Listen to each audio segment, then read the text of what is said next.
Showtime. Welcome to the show. Welcome one and all to Night Fright. Tonight, folks, the American president that was behind the Watergate conspiracy, Richard Milhous Nixon. But oddly enough, folks, our journey tonight begins November 22nd, 1963. It is approximately noon, and President John F. Kennedy's presidential plane has just landed at Dallas's Love Field Airport. Within minutes, President Kennedy will be assassinated in downtown Dallas, never to leave Dallas alive.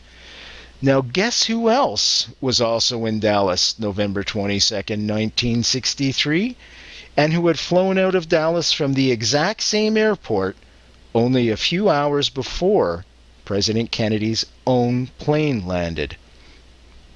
Richard Milhous Nixon, the future president Richard Nixon. Now, is this just mere coincidence, or was there something far more dark, far more sinister behind Richard Nixon being in Dallas the exact same day that the assassination of a president, his nemesis, President John Kennedy, took place? Tonight, researcher Lamar Waldron returns with an explosive new book called Watergate. Don't go anywhere, folks. Strap in and hang on, because here we go. Welcome, welcome, one and all. Welcome to Night Fright. I want to welcome back Lamar Waldron, all the way from Atlanta. Hi, Lamar. How are you, my friend? Great to be with you, Brent. Always a pleasure to talk with you. Now, before we start off and get into your incredible book, Watergate, I want you to share some incredible news about Leonardo DiCaprio and Robert De Niro. Can you share that information with our audience? Sure. Well, there's been a lot of work for the last almost 3 years to bring a new film about the JFK assassination to the screen for the 50th anniversary, because, of course, it's been many years since the Oliver Stone film. And George DiCaprio, Leo's father, has been very instrumental in bringing this about and bringing the assassination and my work to the attention of Leo. And so there is going to be a movie produced by Warner Brothers, starring and produced by Leonardo DiCaprio. Also producing is Leo's father, George DiCaprio. And starring is Mafia godfather Carlos Marcello will be Robert De Niro, who, of course, is no stranger to the screen, portraying famous mafia-type people in America. So we're very excited. There'll be a lot of information in the movie. It will be a very tightly focused story where Leonardo DiCaprio is playing Jack Van Landingham, who was imprisoned with Carlos Marcello in 1985. Van Landingham was an ordinary person who kind of briefly fell on hard times, and the movie is based on Legacy of Secrecy, and will probably be called Legacy of Secrecy. And Legacy of Secrecy had the first information about these files I found at the National Archives in 2006. Excuse me, where, as it turns out, the FBI got Carlos Marcello's confession to JFK's assassination back in 1985, years before the Oliver Stone movie was conceived, let alone made. And the FBI hid Marcello's confession to the assassination, to controlling and working. Ruby was working for Marcello. David Ferry even brought Oswald to meet Marcello. All these incredible details. The FBI had that, much of that information on tape, all of it witnessed, and they've sat on it for all these years. And there's a lot more, so there isn't just mafia stuff. There's some other good stuff too. But so it will be a very tightly focused film where Carlos Marcello literally tells the story of the assassination to this character portrayed by Leonardo DiCaprio. And your listeners should know that, of course, the FBI has much of that information on tape. They've withheld it from the JFK Assassinations Record Review Board. It was all required to be released in the 90s, right as the review board was going out of business. Even after they had an extra year, someone at the FBI sent about 100 pages or so of files at the last minute when the board would not have a chance to even look at these files. And then they sat in the archives for about 7 years. And I managed to track them down. And then NBC News did a special for the Discovery Channel, and they actually tracked down Van Lanningham. I had been unsuccessful in doing that. NBC News has a few more resources than I do. And then that led to dozens more interviews with Van Lanningham, and a lot more became clear from the files. Because they're just these FBI files are just amazing. But again, if you ask anybody on the review board today about Marcello's confession, they would say, "What? What are you talking about?" Because the FBI only sent some of those files. Literally the last day or so, the board was even in operation, and they had thousands of pages dumped on them at the last minute. So it's just fascinating. Think how different things would be if Marcello's confession had come out in 85, 86, for the 25th anniversary in 1988. You and I would very likely not even be having this conversation today. We're going to get into Watergate and Nixon in just a second, folks. Our guest tonight, Lamar Waldron, www.nightfrightshow.com. Click on tonight's guest book cover. That'll take you right to a spot where you can order this book. But also in the archives is his interview about Legacy of Secrecy, which he's just told us Leonardo DiCaprio and Robert De Niro are going to be starring in an upcoming Hollywood feature film based on his book and his research, in which Carlos Marcello, who's the godfather of New Orleans, makes disclosure to an undercover FBI agent inside prison. Explosive stuff. Now, I wanted to ask you two questions. The first one being, why cover it up? Why did the FBI sit on those files since 1985? And the other question is, I got a funny feeling we're going to get full disclosure this year, and I think what's going to put it over the edge is this film. I really do. In the same way that Stone's film made the Records Review Board, I think your film is going to actually give us full disclosure, and finally we'll know the public will know the truth, if you will, because we've always known the truth. Well, to answer your questions, and just to let you know, I agree. I hope we have full disclosure this year. I do think if there is full disclosure, it will only be because of the attention brought by the film, because you're right about Oliver Stone's JFK. That's what resulted in the passage of the JFK Act, which is how I found these files in the first place. But, otherwise the National Archives and CIA do not seem, and the FBI do not seem at all anxious to release their files before 2017. The CIA Why is that? Why is that? Why are they so afraid? Well, from the CIA side, and remember, it's the CIA and FBI together, and then there's Secret Service and military intelligence, especially naval intelligence. We're still in that same Cold War with Cuba. And I should let your listeners know, there are about 8 chapters on the JFK assassination in the Watergate book.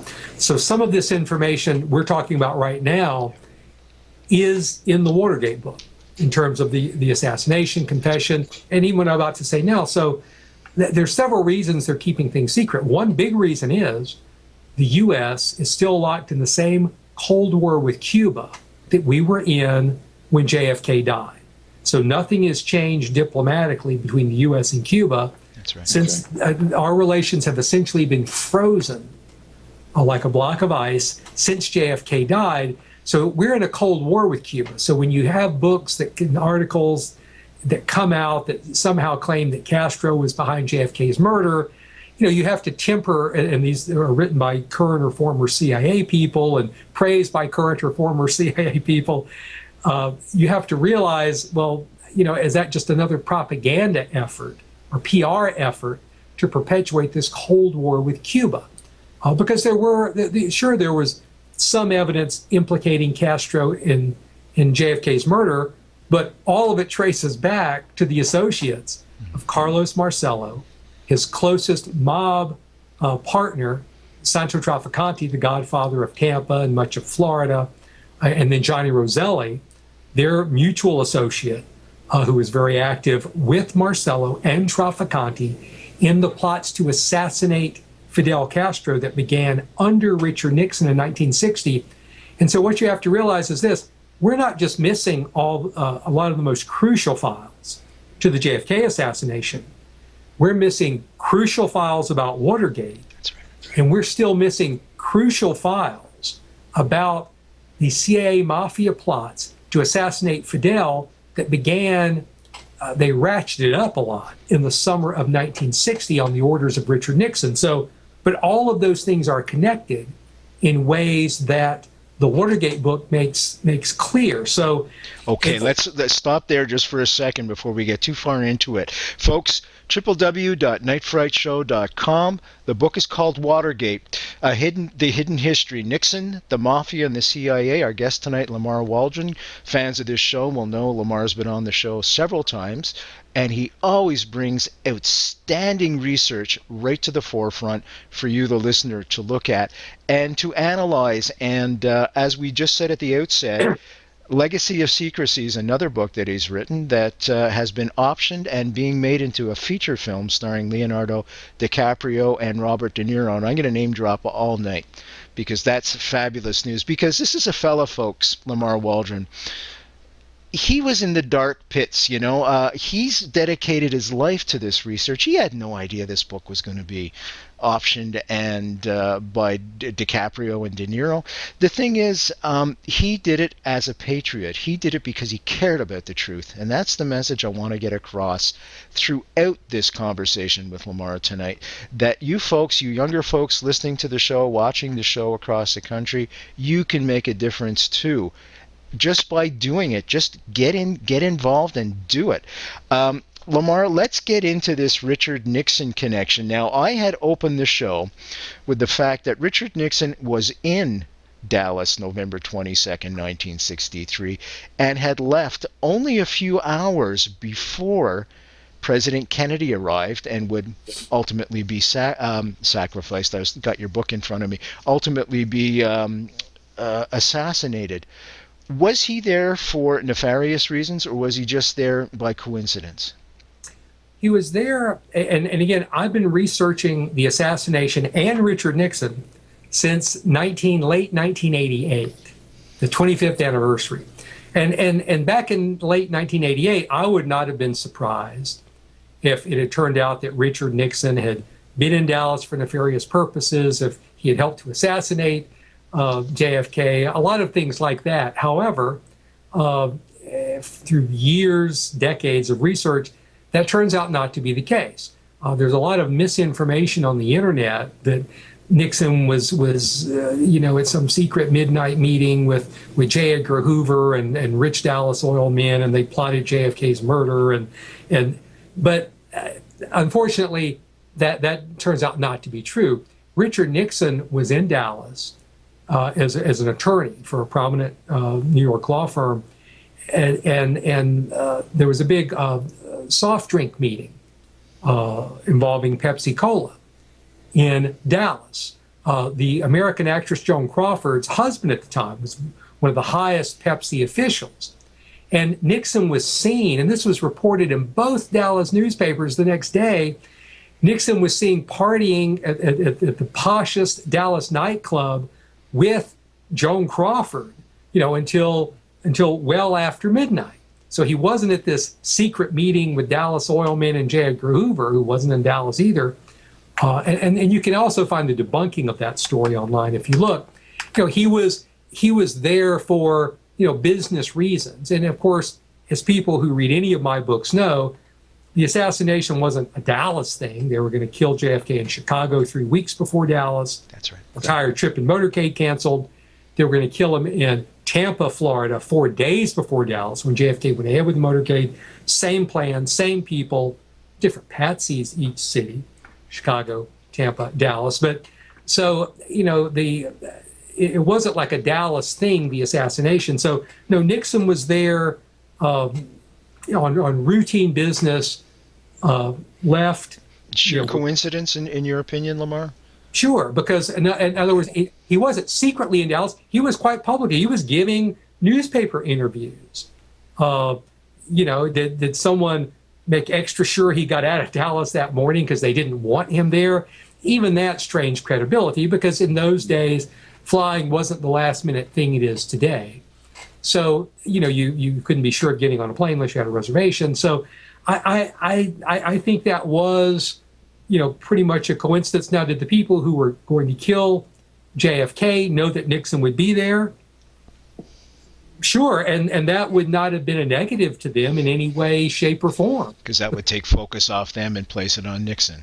Right, and at that time, I can't emphasize enough how low in stature LBJ was as a national political figure. He was vice president. He was on the fringes. The second most powerful man in America was either Robert Kennedy, the president's brother, or J. Edgar Hoover. It wasn't Lyndon Johnson. So I don't, and Nixon's anti-communist credentials were so well known that, if it came out that Nixon was still in Dallas and the assassination's blamed on a Cuban or Cuban sympathizer type person, Nixon's only going to be saying the things that you would want to have said about your patsy. He's going to be ginning up the hatred against, Cuba, Russia, communists in general. And I think the people that had JFK killed were certainly hopeful that the invasion they knew was poised and ready and 10 days away would simply go forward of its own inertia if it looked like JFK had been killed by a Cuban or a Cuban sympathizer. So having Nixon in Dallas, that was certainly no reason to call off this assassination attempt. Plus, after Chicago and Tampa, the people wanting JFK dead really had no choice. I mean, the Mafia, or so in particular, they had their backs against the wall. They were the targets of the biggest war against organized crime America had ever seen. That's right. So, Marcello was getting off that day because he had bribed a key juror in his federal trial in New Orleans, but he could easily be retried. They could try him for the bribery, as they did. Traficante's own family was under attack. Roselli's mob patron, Sam Giancana, was under such close surveillance. It was starting to cripple him, would eventually lead to his having to step aside as the Mafia chief. He was not a godfather of Chicago. So the mob had nothing to gain by waiting or postponing the assassination. They had everything to lose. Which is a long way of saying, just coincidence. It's been investigated thoroughly about Nixon in Dallas, but there are connections. Nixon did have connections to people who did have JFK killed. What type of character was Richard Nixon? Because you just mentioned those connections, and he has a pretty bad reputation because of Watergate and all the dastardly deeds he's done. What type of character was he? Was he an opportunist? Well, he was, I think that's a great word to describe him. He was very much an amoral opportunist, and he was brilliant. He was politically brilliant. I mean, he was as if you took Dick Cheney, Karl Rove, Bush Jr., and add two other top political operatives. If you put all of them together, Newt Gingrich, and mixed them up and multiplied them by 10, that was Richard Nixon, because he wasn't depending on a Karl Rove to give him advice. He was the person giving the orders. That's the other thing that came across clear as a bell. When you look at Nixon's career from the start, and especially while he was president, he was the guy calling the shots. He wasn't taking orders pretty much from anybody in terms of his underlings. He was not some misinformed person. He was very hands-on. People can see that in tapes that finally got released in the early 90s that were not available to the public or to journalists back during Watergate. And that was the other big surprise to me, is how much information came out about Richard Nixon in the 90s and is still coming out today, which was simply left out of the entire Watergate story, because people don't realize, as I point out in the early chapter, the first chapter of the book, most people today know Watergate from All the President's Men, the movie. Bob Woodward and Carl Bernstein with the Washington Post reporters, who supposedly brought down Nixon. I say supposedly because they didn't.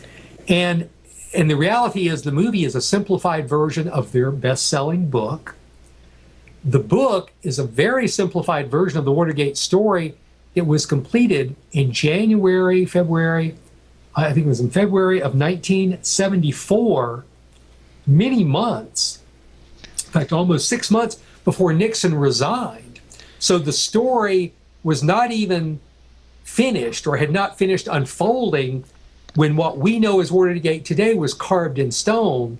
And one of the biggest revelations in the new book is, even as Woodward and Bernstein were putting the finishing touches on all the president's men in February 1974, the Senate Watergate Committee, and this has never been known from an official confirmation until this book, were actually grilling the Mafia Don, Johnny Roselli, about Watergate and Nixon and the CIA Mafia plots.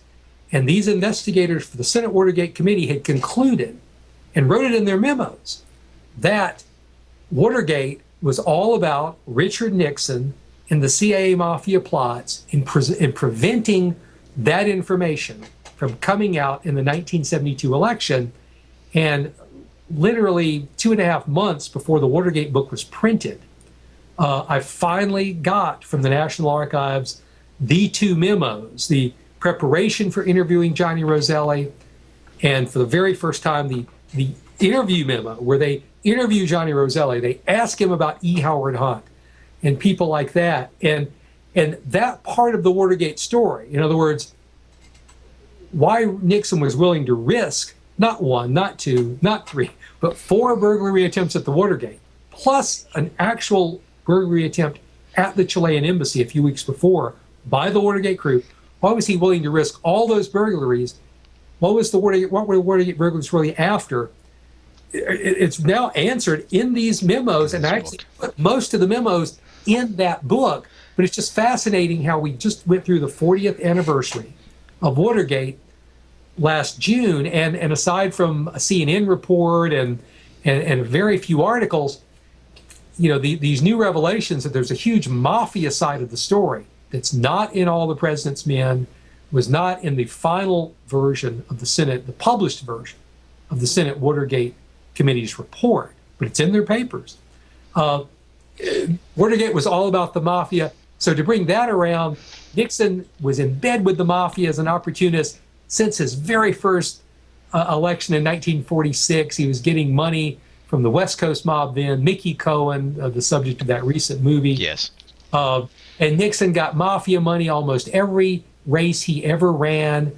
And he not only got mafia money in September of 1960 from Carlos Marcello and Santo Trafficante and Jimmy Hoffa. I mean, literally, Trafficante contributed. Marcello handed the suitcase full of cash to Jimmy Hoffa to take to Richard Nixon September of 1960. Okay, hold that thought. I got to tell folks who we're speaking with. Folks, we're speaking with Lamar Waldron tonight. His book is called Watergate, The Hidden History, Nixon, the Mafia, and the CIA, www.nightfrightshow.com. Just click on tonight's guest book cover. It's going to take you right to a spot. You can order the book from the comfort of your own home.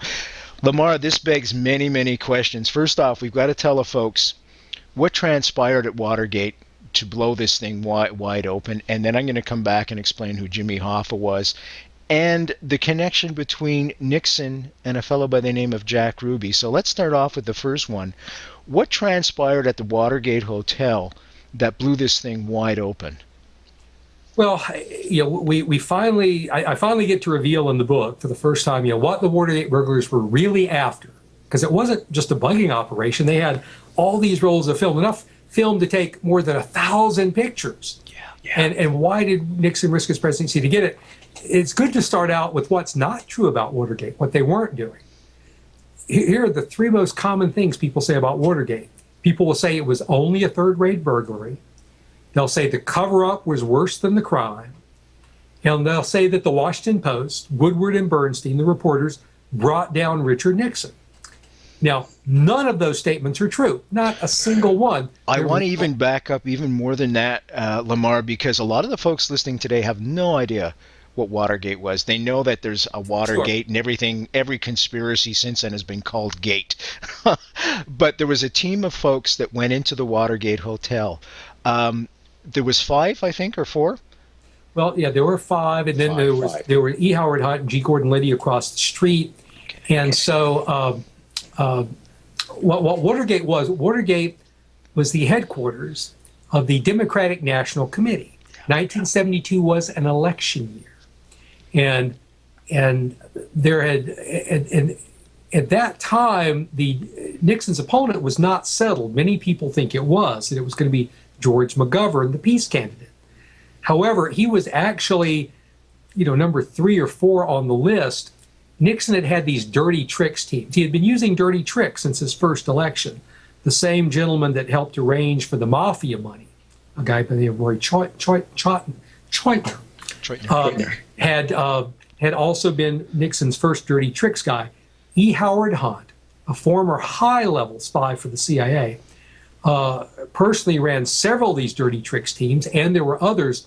So one at a time, they had taken out the different front-runners and the candidates that would have broad appeal across a broad spectrum of Americans. And the first candidate they took out was Senator Edmund Muskie. And then they targeted Scoop Jackson, another senator. And they also targeted a North Carolina governor by the name of Terry Sanford, a very moderate governor.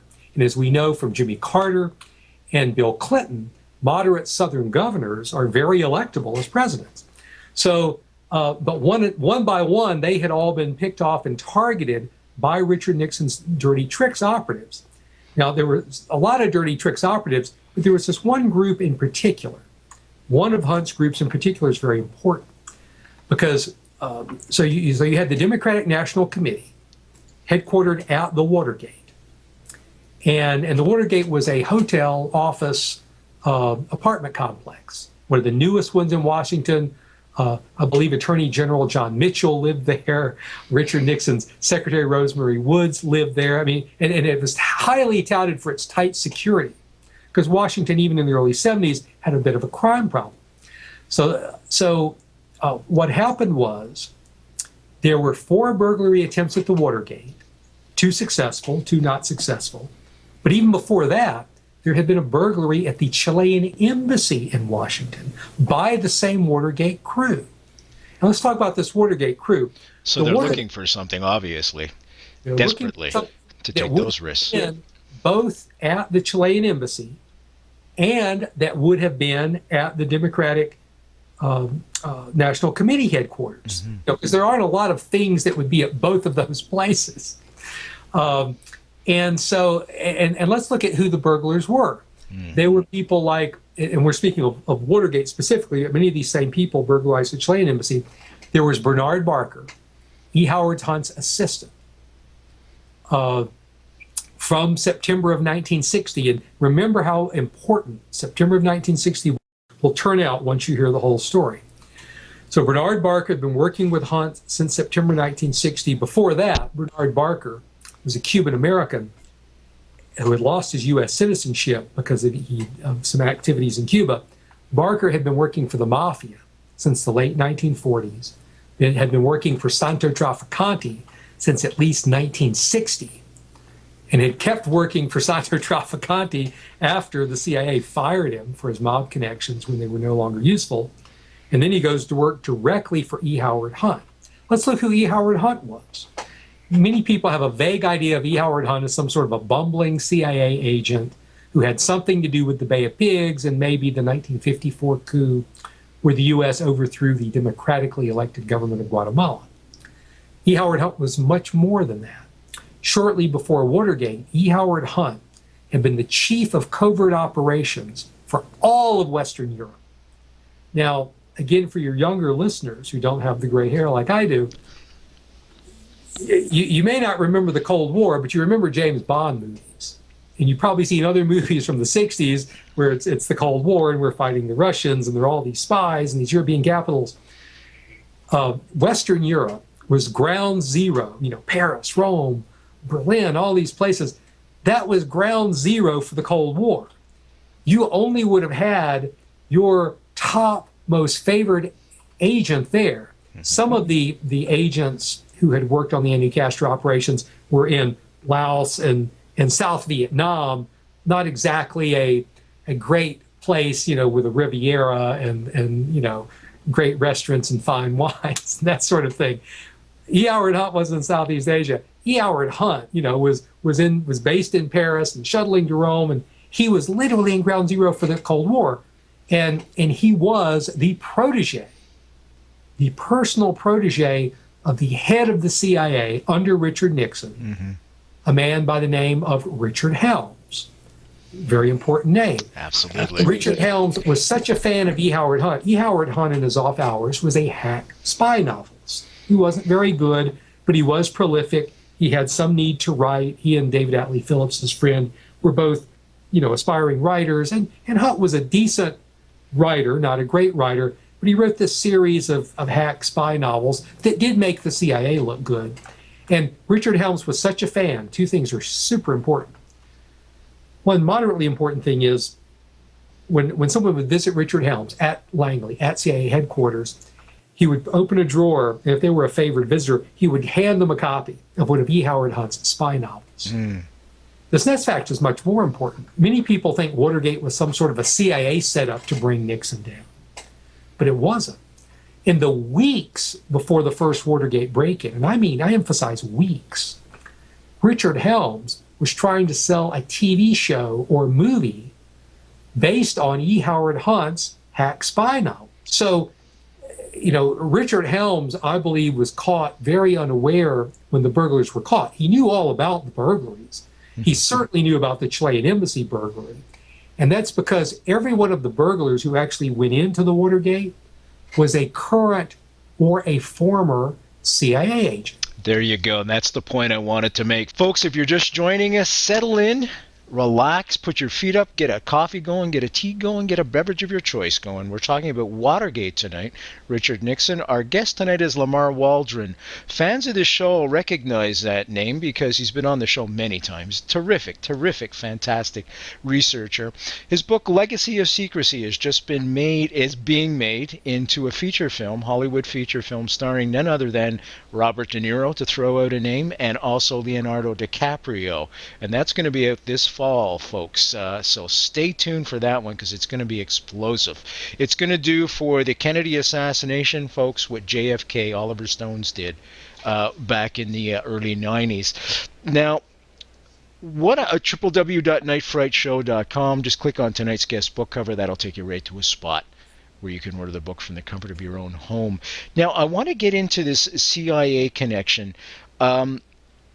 But I want to also work into it Jimmy Hoffa, because a lot of the folks listening right now, when you mention Jimmy Hoffa in the first half of the show, know that he's missing.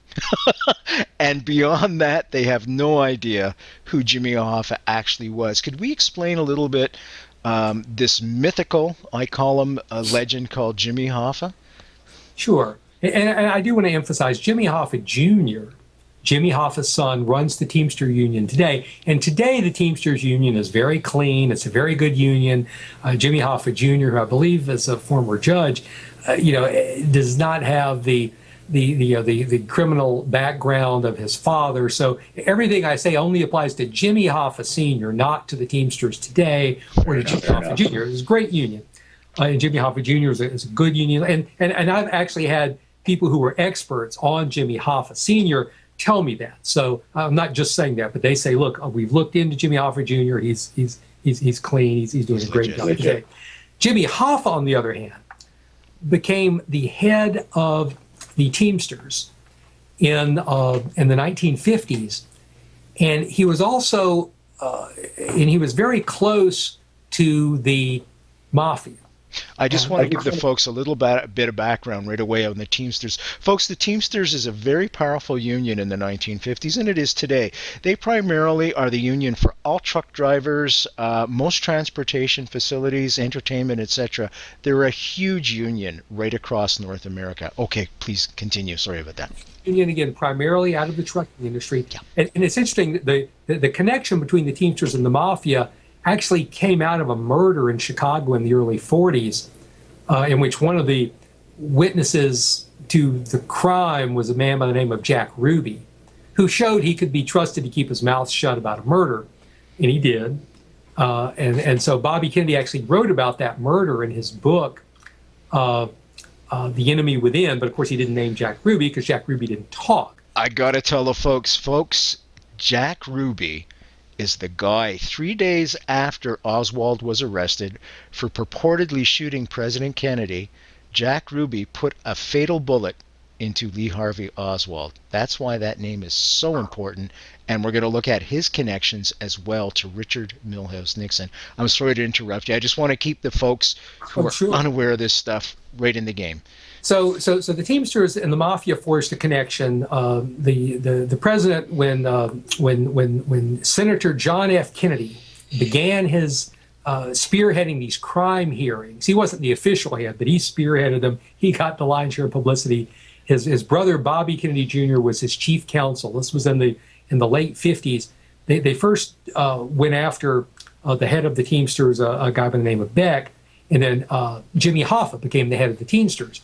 But Hoffa was very corrupt and took a lot of money from the Teamsters, essentially let the Mafia use the Teamsters' huge pension fund as its piggy bank, and that financed a lot of the Mafia building and casinos in Las Vegas.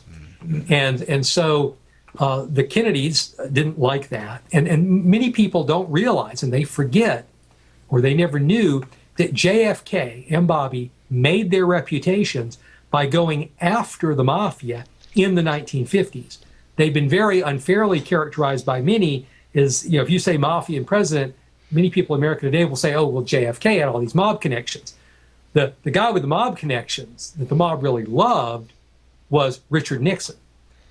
JFK and Bobby, they would drag Sam Giancana from Chicago in front of their committee, and Bobby would literally taunt Giancana. These things have been forgotten. They're written out of history. They're left out of documentaries and docudramas. But there was no love between Sam Giancana and the Kennedy brothers. There's a wonderful story, folks, so sorry to interrupt you again, about this relationship, or lack thereof, between Bobby Kennedy, who was the head of the Justice Department, the Attorney General of the United States, and Sam Giancana, who was a Mafia Don. And he had the FBI go in and grab Sam Giancana in his pajamas, stick him on a private plane, and fly him to the middle of Guatemala in the middle of a jungle and just drop them off there. Oh, wait. I have to correct that a little bit. Please do. That was actually Carlos Marcello. Oh, I'm sorry. You're right. And that story has been told that way, especially by Marcello, but it actually didn't happen that way. Marcello was another one of the godfathers that the Kennedys dragged in front of their committee and grilled. They couldn't drag Santo Traficante in front of their committee because he hid out in Cuba. And so once Kennedy became president, frankly, Marcello had been paying off somebody in the Eisenhower-Nixon administration, as best as I can tell. I mean, there was no legal reason Marcello, who was not a U.S. citizen, he only had a forged birth certificate from Guatemala, there was no reason he should not have been deported, except that Richard Nixon was who was vice president throughout the 50s, was a big supporter of organized crime and vice versa. So Marcello had not been deported, and it's pretty clear to me there were payoffs somewhere, and we know I write about one of them, to Richard Nixon from Marcello and his people. And so as soon as JFK became president, very short time afterwards, and his brother Bobby was appointed Attorney General, INS needed to make up for what they had not done, the Immigration Service. And so with Bobby's blessing, when Marcello went for his monthly meeting as a green card alien, he was then arrested, taken, not dumped in the jungle, taken to the airport. Mm-hmm. Marcello lived in style in Guatemala. He had the fake birth certificate, but then the publicity in Guatemala became overwhelming, and so he had to be kicked out of Guatemala.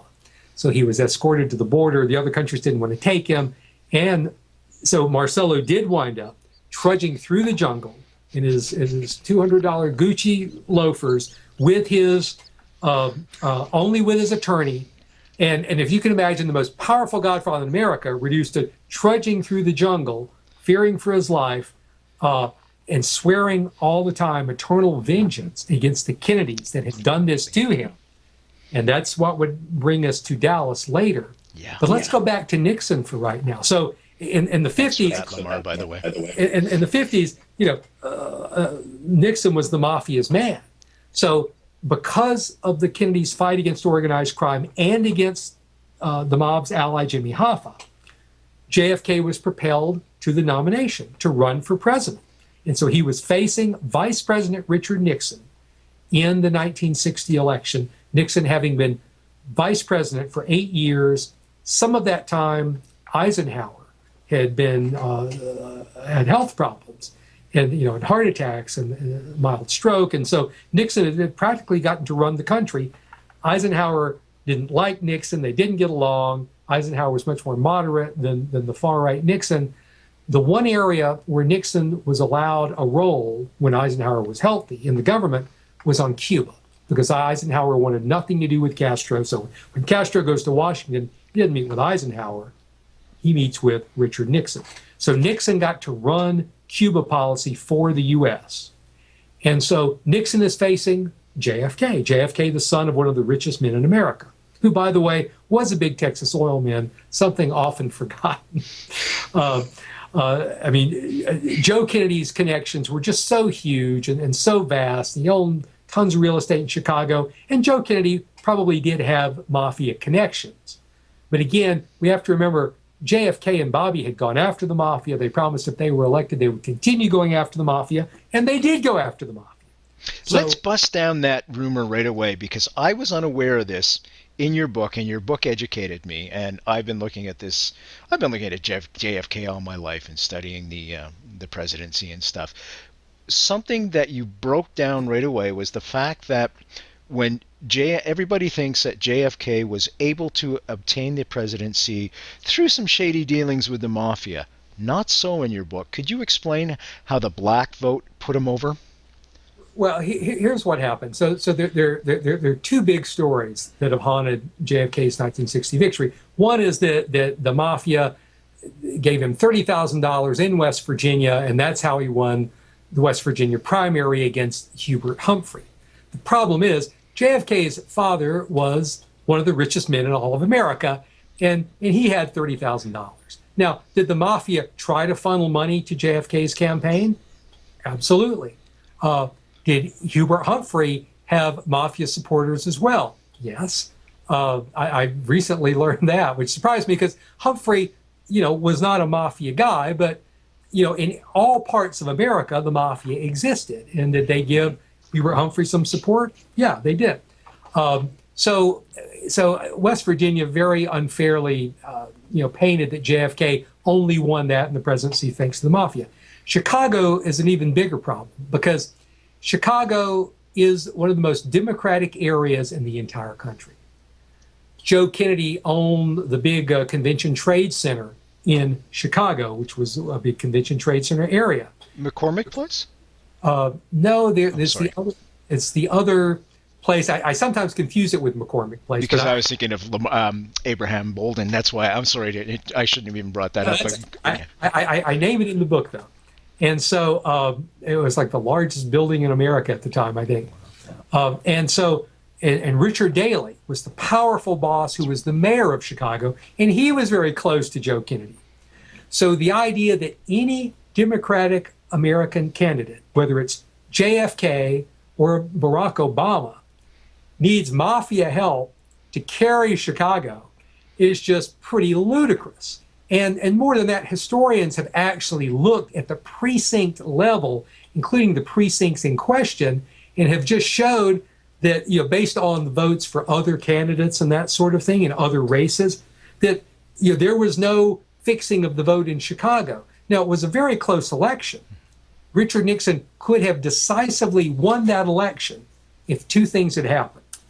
One thing that could have won Nixon the election, one of the two things that could have won Nixon the election, was if Nixon had spoken out on the arrest of Martin Luther King Jr. That's right. in Georgia, where he had been arrested on some minor violation and was being sent to a prison in very rural South Georgia, which is a very racist part of the country, a part of the country where one of the people who killed Martin Luther King was from.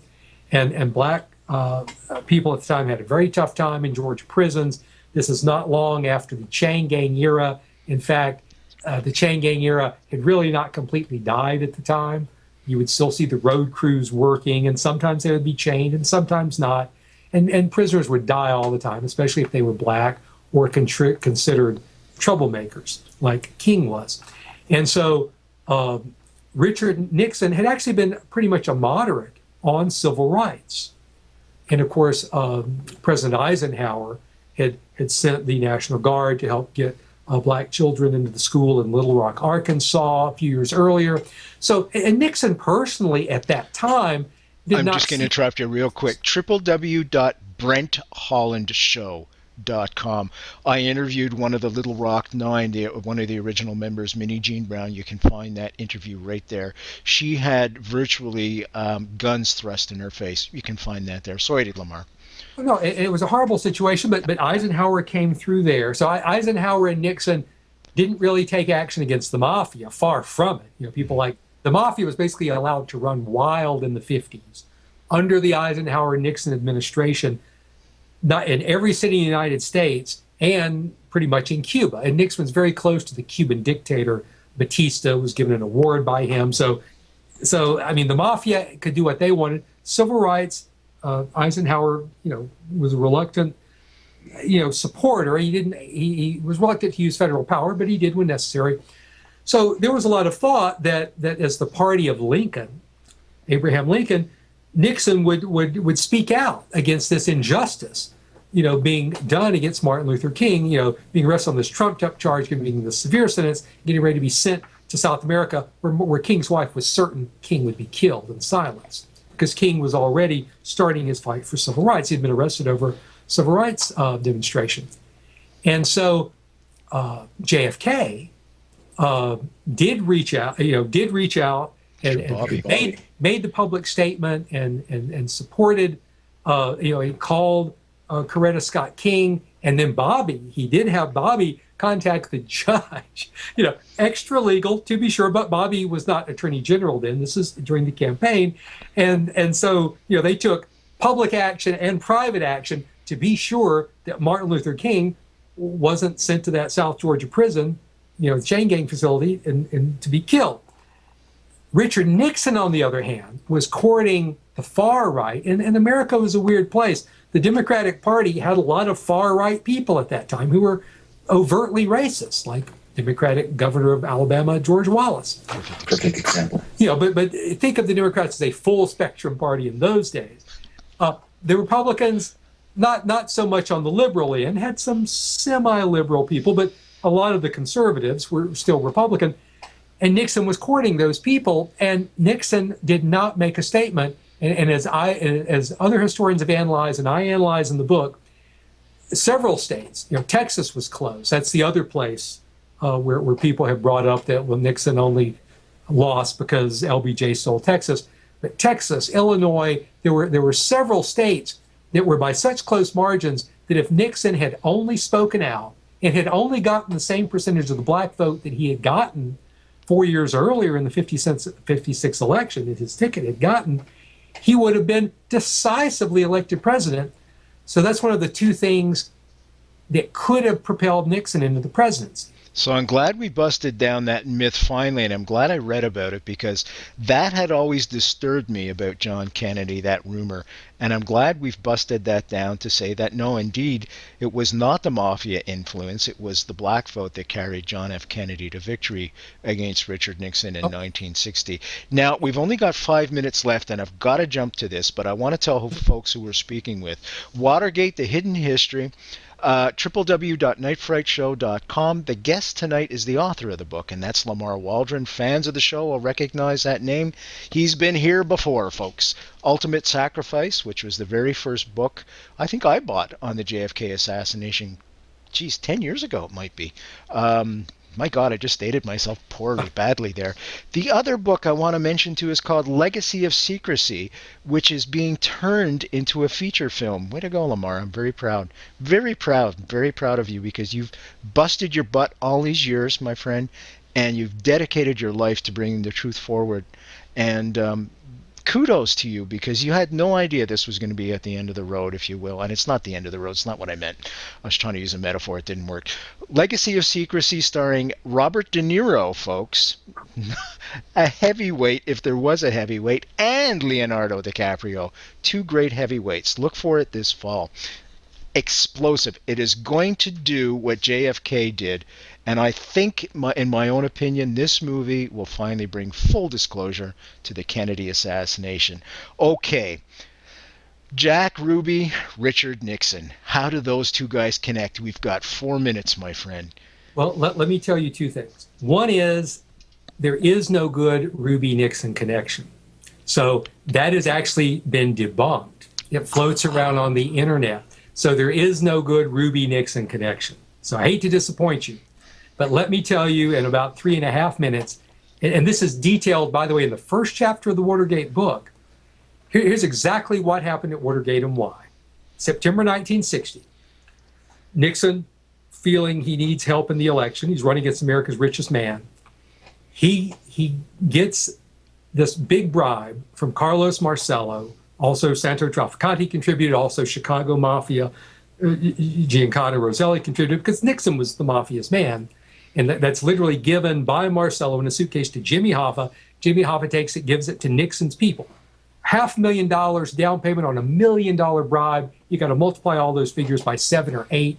So we're talking huge money in terms of inflation today. Big bucks. At the same time, Nixon has ordered the CIA to use the mafia, including some of those same mobsters, to assassinate Fidel Castro right before the 1960 election, because Nixon knew JFK was a very young presidential candidate at that point, that if U.S. troops were in Cuba fighting, and protecting American interests, that the American voting public would stick with the proven 8-year Vice President Richard Nixon. The incumbent. So Santo Trafficante, Johnny Roselli, Carlos Marcello, many of these same people who were also giving the big bribe to Nixon were also helping to try to kill Castro before the election. So don't look at those as two separate things. That was one operation for Richard Nixon.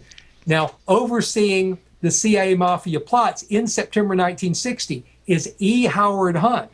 The CIA knows Hunt has no mafia experience. Who does the CIA assign as Hunt's assistant? Longtime mobster, currently working for Santo Trafficante, Bernard Barker.